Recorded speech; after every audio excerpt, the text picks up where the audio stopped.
నిర్వహించిన ప్రజాగలం సభలో ఆయన ప్రసంగించారు. కూటమి మేనిఫెస్టోలో దమ్ముందని చంద్రబాబు తెలిపారు.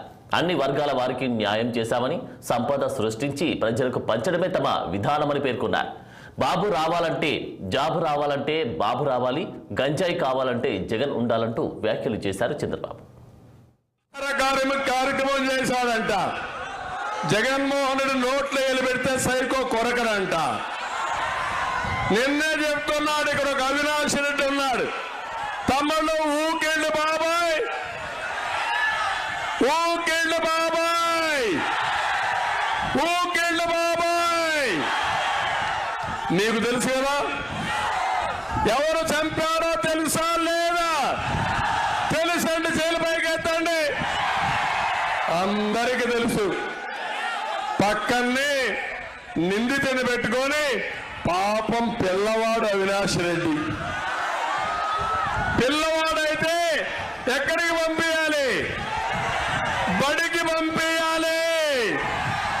ఒక పలక బలపించి బడికి పంపించగానే పార్లమెంటుకి పంపిస్తావా జగన్మోహన్ రెడ్డి? ఇది న్యాయమా మీకు?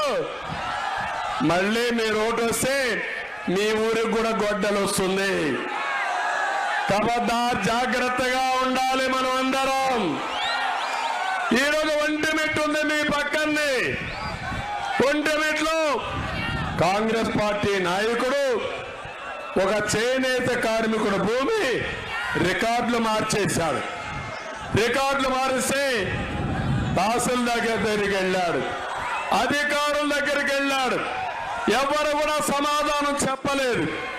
పోరాడి పోరాడి అలసిపోయి ఏం చేయాలో తెలియకుండా రైలుకి తలబెట్టి ఆత్మహత్య చేసుకునే పరిస్థితికి వచ్చాడు.